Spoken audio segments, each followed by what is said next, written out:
За оюун эрдэнэ ерхий сайдын хэвлэлийг үзлээ. За энэ хүн бол амь тавьж байна. За ер нь яагаад ийм ярих болов гэдэг дээр системтэй хуулийн байгууллагуудын толгоороо ямар ч одоо хамаагүй аргаар гүтгэлэг байх нь хамаагүй.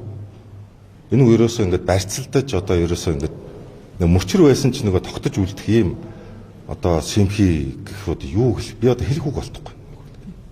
Ийм л юм болж байна. Тэгээ энэ хүний одоо баримтад гэх юм уу одоо ярьсан зүйлд одоо хандаж би зүгээр нэг юм хэлмээр байна. Энэ хүнтэй энэ бүлэглэлтэй холбоотой олон асуудлууд хуулийн хэлтийн байгууллагаар маш идэвхтэй шалгадаж одоо явж байгаа гэдгийг бол та бүхэнд хэлье. За өнөөдөр хүртэл тэр 14 давхрыг дээрэмдүүлсэн гэх хишиг баяр өөрөө гарч ирж олон нийтэд мэдээлэл өгсөн. За энэ хүний гэрчийн хамгаалтанд ав. Гэрчийн хамгаалтанд ав. Тэгэхээр одоо эхнээсээ энэ ерөөсөө үйл баримтууд нь тогтоогдоод ирэхээр энэ ерөөсөө ингээд нэг юм адилхан авилгач одоо нэг ингээд ийм зууралдсан худал байх нь хамаагүй энэ эрүүгийн хууль заасан гүтгэх гэдэг гэмт хэрэг үндсэн хууль энэ цэцгийн дүгнэлтээр түтгэлцсэн байгаа байхгүй юу? Энийг гүтгэсэн гэдэг нөгөө гэмт хэрэг байхгүй болчиход энийг ерөөсөө энэ одоо улаан цах ашиглаж байна. За ингээд лавгийн таам нэвтрүүлэгтэр орох дээр бол энэ нөхөр хэлсэн шүү дээ. 1.5 сая ам доллар удаа дараагийн одоо үйлдэл яасан. Өнөөдөр 1.3 сая ам доллар одоо энэхээр авилга авсан гэж. За хажууд нь 4 хүн байсан тухай ярьлаа. 4 хүн байцсан. Тэгээ би 2 удаа одоо гийн үйлдэл 1.3 сая ам доллар нэг хахуул авсан гэд яриад байгаа байхгүй. Тэгээ энэ одоо би өмнө хэлсэн. Энэ хүн одоо тэр гэрч гээд байгаа хүмүүсээ одоо яагаад хэлэхгүй вэ? 2 цагийн бичлэг байна гэж байна одоо. Гэхдээ энэ гарах хэрэгтэй байгаа байхгүй. Тэгээ юуг нь угаад байгаа юм? Би бол тодорхой бичлэг одоо хүмүүсийн нэр ус үйл баримтуудыг ба шууд гаргадаг. Энэ хүн одоо энэ яг тонтой ерөөс юу ч ярихгүй байна. За одоо голомт банкнаас одоо юу бодийн одоо баясгалан газ авсан юм уу амундрагаас авсан юм уу тийм ээ? Нэг ийм яриад байгаа байхгүй. Энэ хүн өөрөө амундраатай найз шүү дээ. Өөрийнх нь хувийн PR ч шүү дээ. Энэ одоо нүүрсний нөгөө нэвтрүүлэгч амундраа хөтлөө Тэрэбаатар эднес ч одоо найз үүд шүү дээ. Энэ гэдэг хинтээ холбоотой. Энэ ерөөсөө өөрийнхөө үйлдэлсэн бүх хэрэгүүдийг ерөөсөө ямар ч одоо үндэслэл, баримт, ишүүгээр зүгээр ингээд наагаад ерөөс тогтож үлдэхэл ийм л одоо би одоо зүйл энэ одоо ийм л юм ярьж байна. Ерөөсөө одоо сая юу ч одоо яриад байгаа одоо ерөөсөө дэд сайд голомт банктай дэд сайдаар холбогдсож байна. Одоо дэд сайд голомтод ажиллаж исэн учраас энэ чиглэлээ хуулийн нэг тийм маф үүссэн баримт материалууд устгаад бодийн ямар тийм байх. Одоо энэ бодистой холбоотой аптек гэрээтэй холбоотой тэр нэг өдрийн сонсголын одоо бичлэг одоо хүртэл байгаа. Би одоо бүр сая тэр нэг өдрийн бүтэн сонсголын бичлэгийг би одоо өөрийнхөө цахим уудсан дахиад тавья гэж бодлоо. Энэ хүмүүс одоо тэрийг нэг үрчлээ үзэх хэрэгтэй. Энэ ямар асуудлууд яригадаад бодистой холбоотой тэр аптек гэрээтэй холбоотой юу илчлэгдэж байсан байх вэ гэдгийг одоо ярих хэрэгтэй. Би тэгээ одоо бүр арцтай аманд хувийн аав устай машин авилгад авсан нисдэг тэрэгтэй холбоотой хүртэл юм ярьлаа шүү дээ. Одоо парк саун хотел одоо төрийн тусгай хамгаалалтаа газрууд дээр бэлнэр. Одоо би бодистой холбоотой тэр нэг өдрийн сонсголын бичлэгийг би одоо тэрэн дээр одоо жишээл би одоо 2 жилийн өмнөх юм байхгүй юу? Арцтай аманд богдууланд нүүрсний мөнгийг угаагаад байгаа тухайн асуудлыг харин би өөрөө илчилж гаргасан. Одоо энэ сая ч нь бол бүр 1.5 биш 110 сая долларын одоо хахуулыг бодит компани улс төрчдөд өгсөн гэдэг бүр ийм том юм ярьлаа шүү дээ. Тийм ээ? Энэ одоо даруй хууль хяналтын байгууллагууд одоо энэний дагуу энэ нэг юм байгаа даахгүй хуулийн сайдтай холбоотой. Одоо асуудлыг ингээд яриад тахаар хүмүүст ингээд зориуд эргэлзээ үүсэх. Энэ одоо ингээд нэг ийм байдлыг бий болох ерөөсөө ийм л санаа зорилгыг одоо агуулад байгаа байхгүй юу? Тэгэхээр энэ одоо жишээлбэл 5 толгой төмөр зам компани захирал ажиллаж байсан удаан жаргал гэж хүн өөрийнхөө хамаарал бүхий хүмүүсийн одоо оролцоотойгоор голомт капитал гэдэг одоо тэр баясгалангийн одоо офсост 10 гаруй офс авсан асуудлыг би сонсголоор илчиж гаргасан. Би өөрөө. За энэ голомтын одоо нүүрс таавар гэдэг байгаа одоо энэ Тэмэтэ өшөөний хажуутлын газар болохоор Монгол Honda гэж компани мэдээлд байсан газар. Энэ нь болохоор Халтмаагийн Баттулга ерөнхийлөгчийн хамаарал бүхий ийм компани. Энэ газар дээр голомт харин оролцоотой хөрөнгө оруулалттай энэ нүүрс таавар баригдсан байна. Энд одоо удаан жаргал ган хуйг нарын одоо оролцоотой байна гэдэг асуудал би бас өөрөө хэлчихсэн. Жишээлбэл анхны нүүрсний сонсголын хэргийг танд ахлуулах ба ерөнхий сайд одоо өрөөндүүдүүдээр тэгээд энэ одоо нүүрсний хэрэгтэй холбоотой бодгөрөгийн номтой гэрээ энтрийг ил болгож чадах уу гэж асуухад та чадна гэж хэлжээ. Дараа нь одоо бас улс төрийн асуудал үүсээд байна гэдэг ийм зүйл ярьсан гэсэн. Одоо нэг ийм зовлонтой байдал байна. Одоо энэ хүний одоо үг яриа ингээд нэг ийм хов живж гэж хэлэхэд хэцүү. Одоо нэг эн чинь ер нь эрүүл үгүй юу гэдэг ийм байгаад байгаа байхгүй. Энэ ийм эрүүл биш. Сэтгцийн хувьд одоо хуваагдмал шинжтэй би болцсон гэж өмнө хэлсэн шүү дээ. Ийм сэтгцийн хувьд ингээд хуваагддаг хүмүүс байдаг байхгүй. Ингээд дүр дүрд ингээд хувлаад байдаг. Одоо ингээд өөрийнхөө бодож ирсэн, өөрийнхөө ярьж ирсэн юмнуудыг өрөөл ингээд одоо юу яагаад вэ? Би удаад энэ өөрийнхөө авсан авилгыг яриад байгаа юм шүү. Ер нь. Тэгээд үгүй сонслын дараа ер нь таа ямар яриа өгөх. Харин би бүр тэгж бодоод байгаа байхгүй. Энэ одоо жишээлбэл 6 аптек гэрээний 4-ийн оюун эрдэнэ засгийн газар. Оюун эрдэнэ өөрөө хийсэн аптек бодтой ингээд ийм гэрээ байхгүй. Энэ гэрээг би өөрөө нүүрсний сонсгол дээр гаргасан байхгүй. Одоо энэ бит хоёр муудалцаад өдөр тим юм ерөөсөө байхгүй. Энэ намайг одоо чи маш сайн ажиллаа. Одоо та бүхэн жишээлбэл улсын их хурлын 2024 оны сонгуулиар намайг нэр дэвшигч байхад Баянзүрх дүүрэгт очиод иргэдэд хэлжсэн одоо үгийн та бүхэн өөрсдөө үзээрэй. Энэ хүн одоо өөрөө одоо хэлж байгаа хүн шал хоёр өөр хүн байна. Энэ одоо нүүрсний сонсголыг маш сайн зохион байгуулсан. Маш богино хугацаанд ч гэж сар гаруйхны дотор. Би бол нэг зүйлийг хэлжсэн. Би Хөгжлийн банкн дээр 6 сар шалгалт явуулсан. 6 сарын хугацаанд би данс хөөжсэн байхгүй да. Данс. 1 сар гаруй хугацаанд юу болсон гэхээр данс хөөж амжаагүй байхгүй. Өөрөөр хэлбэл тэр бод гэдэг компани руу орсон мөнгө хаашаа цаашаа яа задаргаатайгаар явсан бэ гэдгийг би өөрөө шалгах гад надад нэгдүгээр хугацаа байгаагүй. Хоёрдугаар тэр баясгалан гэдэг захирал руу маш олон удаа шаардлага өргүүлж ирсэн. За би одоо нэг зүйлийг хэлчихье. Энэ хянан шалгач шинжээч нартаа одоо бол энийг гэрчлэнэ. Ягаад тэгэхээр энэ нүүрсний сонсголыг хянан шалгаж ирсэн хянан шалгач нар одоо энийг гэрчлэх ёстой.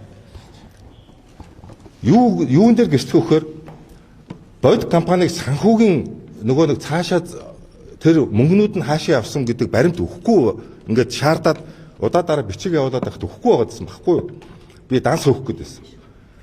Тэгэнгүүт нь юу гэсэн гэхээр ер нь энэ гэмт хэргийн шинжтэй юм чинь энэ байгууллагыг ер нь нэгжлэг хийгээд хүчээр санхүүгийнх нь баримтуудыг авна гэдэг асуудлыг би ярьж байсан байхгүй. Эсэргээр.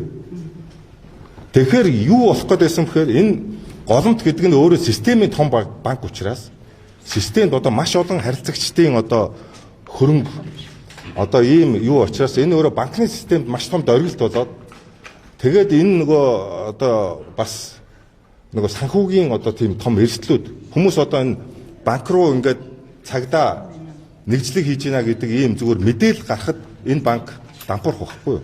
Тэгэхээр энэ банк гэдэг нь цаа нөгөө харилцагчдын маш олон их хөрөнгө одоо нөгөө эрсдэлд орох ийм нягуур байсан учраас шууд сануулж ирсэн.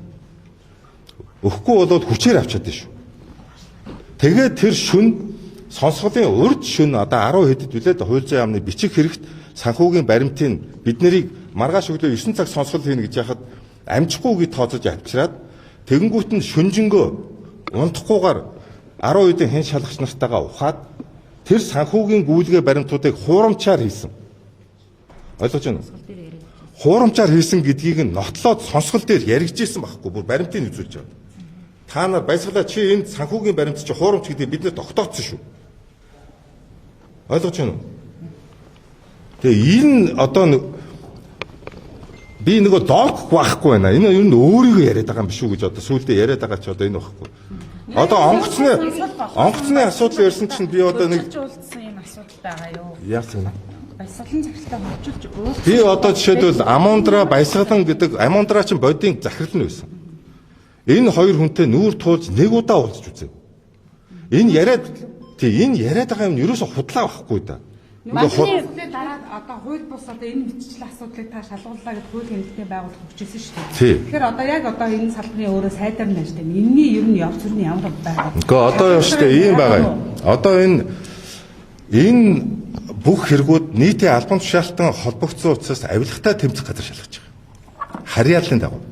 Хууль зүйн сайдын харьяанд авилгатай тэмцэх газар ажилддаг байхгүй да. Энд хяналт тавьдаг байгууллага нь прокурор. Одоо би прокурор руу юм уу утас зогхоход эн чинь нөгөө мөрдөн шалах ажиллагаа нөлөөсөн асуудал руу орно шүү дээ. Их хурлын гишүүн хууль зүйн сайд нөлөөлөө гэж үзнэ. Энэ хэрэгт шууд нөлөөлөх нь өөрөө бас гэмт хэрэг байгаа байхгүй. Тийм үү? Гэхдээ би эн чинь өнгөрсөн 7 хоногт өгнө гэсэн байхгүй юу? Энийг нь одоо энэ хинч хандсан хандаагүй ийм ноцтой одоо авилгын одоо асуудлыг ярьж байгаа тохиолдолд тэгсэн тэгээгүй угаасаа шалгах хэрэгтэй байхгүй. Би яаралтай шалга гэдэг нь би юу байгаа тэгэхээр ийм одоо эзэнгүй энэ ч зориуд ийм юу хийгээд байгаа байхгүй. Одоо ингээ энэ нотлогдохгүй ингээд нэг ийм адилхан авилгач гэдэг ингээд нэг болсон болоо нотлогдоогүй ийм мэдээ ингээд зүгээр юм хүмүүсийг төр хугацаа оч. Өөрийнх нь ингээд асуудлууд нь яваад эдгээр чинь өөрсдөө бүгд ялдагдчих болчиход байна шүү дээ. Хамгийн гол нь. Өөрсдийг нь хэрэгүүд нь одоо нотлогдоод боогдчиход байна. Өөрсдийг нь хэрэгүүд шүүх рүү яваад байна. Өөртөө амь тавьж штэ. Тийм учраас энэ чинь мөчрнөөс зүгдээд хуулийн байгууллагын систем рүү толгойтой байна. Одоо ингээд бүгдээ ингээд барьцалтуулаад тийм ээ. Тэгээд нэг юм тогтож үлдэх гэдэг нэг зүгээр нэг ийм юм хийгээд байгаа байхгүй. Одоо жишээл би онгоцгоод ингээд нэг юм ярьчлаа одоо. За энэ онгоцтой холбоотой асуудлыг би зүгээр нэг ярьж болох хэмжээнд нь би өнөөдөр мэдээлэл хийчих. За. Ягаад тэгэхээр энэ төрийн нууцтай холбоотой асуудал. Төрийн нууцтай. Оюун эрдний засгийн газар алтан гэрлийг хууль зүйн дотоод хэргийн сайдаар ажиллаж байх үед засгийн газрын хуралдаанаар хилцээд маш нууцын зэрэгэлтэйгээр хилцсэн ийм асуудлын жишээлбэл одоо энхүүр мөнхөрд нь хоёртой холбож ярьж ах шигтэй. Энэ дээр би энэ нөгөө төрийн нууцын тамгатай байгаа учраас би одоо ярьж болохгүй байгаа. Би төрийн нууц задлсан асуудал руу өөрөө орчин. Би нэг зүйлийг хэлнэ. Би сайд болоод ажлын хэсэг гаргаад маш нууцын зэрэгэлтэй асуудлыг маш нууцын зэрэгэлтэйгээр нь л явна. Шалгаад маш нууцын зэрэгэлтээр засгийн газрын хуралдаанд танилцуулсан. Жишээлбэл одоо ийм асуудлуудыг шүү дээ ингээд улаан цагаан ингээд хэлбэг болцдог юм шүү дээ одоо ингээд. Онгоцыг одоо яах гэсэн гэсэн үг. Засгийн газрын төвшөнд ярилцсан гэхээр онгоцоор яах гэсэн юм бэ? Харин тий одоо би ингээд ярьж болох хэмжээнд л би сая яллаа шүү дээ. Одоо ингээд нэг алхахад нөгөө эн чинь дандаа нууцын тамгатай асуудлууд байгаа учраас ингээд би юу гадаг шүү дээ. Энийг энэ өргөн барьсан шүү дээ. Өнгөрсөн 7 хоногт төрийн болон албаны нууцын тухай хууль гэж байсныг төрийн нууцын тухай хууль болгоод төрийн нууцд байгаа 574 нууц байдаг. Одоо энийг 200 нууц болгож байгаа. 374 асуудлыг төрийн нууцаас гаргаж байгаа. Албаны нууцд байсан энэ 892 албаны нууцыг нууц болгож байгаа. Тэгээ ингээд ерөөсө бүх юмнууд ил болно. За энэ одоо энэ ер нь нууцын тамгатай маш их олон одоо асуудлууд одоо байна. Одоо зарим нь нууцын тамгатайгаа учраас одоо ингээд хязгаарлагдаж байна. Гэхдээ би нэг зүйлийг хэлье. Би одоо жишээлбэл 20 сая доллартай холбоотой асуудлыг ярьж байгаа сүүлд 486 1000 фунт стерлингийн нууц эвлэлийн гэрээ байгуулсан гэж би бас нэг мэдээлэл хийсэн те. Би нэг мөнгө шилжүүлээгүй байх гэсэн чинь энийг шилжүүлсэн байна. 21 онд. За одоо жишээлбэл. За дахиад нууцын тамхтай л байж байна. Одоо гэх мэт. За тэгэхээр цанцаа нарын нэг юу яхад 5 тэрбум төгрөгийг янз бүрээр шилжүүлсэн гэсэн үг. за би хууль зүйн дотоод хэргийн сайд болоод 2023 оны 10 сарын дунд болохдоо хууль зүйн сайдаар томилогдох чуулганы уралдаан нэг мэдээлэлсэн. Төрийн буруутай үйл ажиллагааны улмаас шүүхийн шийдвэр гарсан. Би бүх шийдвэрийг 100% хэрэгжүүлнэ гэж ирсэн. Ягаад тэгэхээр төрийн албаа агч хууль бус үйл ажиллагаа хийсэн. Бусдыг эрүүдэн шүүсэн. Ийм одоо асуудлууд дээр хохирол барагдуулалтын хувь маш бага. 1% хүрдэггүй. Тийм учраас хэрвээ төрийн буруутай ийм шүүхийн шийдвэр гарсан бол энэ шүүхийн шийдвэрг биелүүлэх ажлыг төр өөрөөсөө эхлэх ёстой гэж үзсэн ийм шийдвэр гарсан. Тийм учраас би шүүхийн шийдвэр гарцсан Монгол улсын дээд шүүхийн шийдвэр гарцсан. Төрийн байгууллагаас одоо гарах ёстой гэдэг шүүхийн шийдвэр гарцсан. Би бүх шийдвэрийг 100% хэрэгжүүлсэн. Тэр дотор байгаа асуудлыг одоо ярьж гин гэж ойлгосон. Энэ одоо үлгэрийн баатар цай. Одоо өөр хэлэх үг олддог юм шүү дээ. Одоо ийм юм дээр ч шүү дээ. Ингээд энэ болгон дээр нь ингээд үлгэр дээр үлгэр асуу ярихаар чи үлгэр ярих. Тантай одоо ингэ хэлэх үг болдгоо юм. Тэгээд энэ би нэг зүйлийг үгүй харин энэ өөрөө үгүй энэ хүн байж та тэр 2 цагийн бичлэг одоо гаргаач. Одоо тавиач. Үгүй харин тийм нэг юм үлгэр яриад байгаа байхгүй энэ хүн чинь ингээд нэг 2 цагийн бичлэг байгаа. Нэг хүн байгаа, нэг 4 хүн байгаа, нэг одоо нэг юм байгаа. Энэ ерөөс тодорхой юм ерөөс ярихгүй. Энэ одоо ингээд зүгээр тэгээ ингээд улсын ерөнхий сайд байсан юм байна.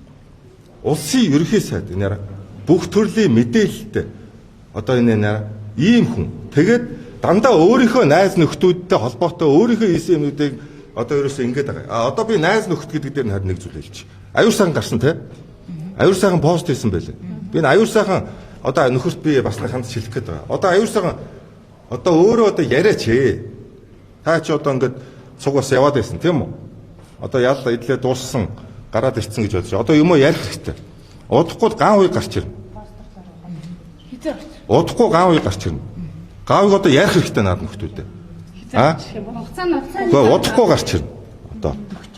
Тий. Тэгээ одоо яг огноог нь бас би мэдэхгүй байна. Гэхдээ удахгүй хуулийн хугацаанд гарах гэж байгаа гэдгийг бол би мэдэж байна. Тийм учраас одоо энэ хоёр нөхөр одоо юм уу ярь. Одоо тэр гарах хэрэгтэй. Хэвлэл мэдээллийн та бүхэн ч гэсэн хандаад одоо энэ нөхдүүдээс юмнуудын одоо асуух хэрэгтэй. Ер нь ямар учиртай. Энд чи аюур сайхан ч бас $1 сая авсан гэж яриад шүү дээ. Одоо энэ хүмүүс ярмаар байгаа байхгүй. Авсуугүй юу? Гүг ер нь юмнуудаа ярмаар нь шүү дээ. Одоо энэ хамгийн аюул сайхны одоо ер нь биш дээ. Энэ авилга албан тушаалын гэмт хэрэгүүдийг хаалттай хурал хийдэг энэ хамгийн буруу байхгүй юу? Тийм учраас би уг нь хууль зүйн дотоод хэргийн сайд байх үедээ 2024 оны хаврын чуулганд авилга албан тушаалын гэмт хэрэгүүдийг хаалттай хурлаар шийдэхгүй гэдэг хууль гаргасан. Одоо тийм учраас энэ явж байгаа бүх авилга албан тушаалын гэмт хэрэгүүд нээлттэй шүүх хурлаар бүх нотлох баримтууд нь гарна. Тийм учраас энд одоо би одоо итгэлтэй байгаад байна шүү дээ. Хүн одоо итгэлтэй байдаг шүү дээ. Тийм баг байхгүй. танд мэдүүлэг өгсөн юм уу? Одоо арилгатай тэнцвэр очиж бас дуудвал очиж өгөх үү? Гэж өгнө шүү дээ. Та өмнөх хамраа сахлын гомдол дээр очиж өгсөн юм уу? Гэхдээ би одоо бүр очиж гин орж гин яаж ингэж зураг мургаа ингээд тавьсан байсан биз дээ. Хотын дарга байсан сумын газар бас нэг мэдээлэл хийсэн шүү дээ. Гүй одоо намайг ч одоо албатай авчирна хаяган гэрэн ч олдохгүй нэ гэж одоо яа би одоо гүй одоо манай гэр бүлийн хүн энэ одоо тэр шүүх мөнхийн бүгдийг нь авсан шүү дээ. Энд чи тайлбар юм бүх юм ингээд явж байгаа худлаа яриад байна шүү дээ. Чи яах юм бэ? таны сумын газар үнэн байгаараа шудраг байгаараа гэдэг пост хийсэн байсан. Гэхдээ үнэн л вэ шүү дээ би одоо. Одоо ингээд байгаагаараа одоо үнэн л байна одоо. Одоо байна шүү дээ. Одоо энэ би сая хэлээд байгаа байхгүй. Одоо би энэ артистын ам гэж яриад байна шүү дээ. Энэ артистын аманд нүүрсний хулгайч нар байшин бариад байна. Ийм хүмүүс. Одоо би одоо ингээд одоо энийг ч одоо би яах юм бэ? Одоо ингээд би өөрөө илчлээд яриад байсан асуудлуудыг одоо ингээд би хэлээд шүү дээ. Энэ үлгэрт чи үлгэр ингээд ингээ хариулт өгöd ах чи ингээд ийм зориуд ийм юмд оруулах гэдэг байгаа байхгүй. Зориуд ингээд нэг ингээд юу яах гэдэг байгаа. Та юу юунаас халж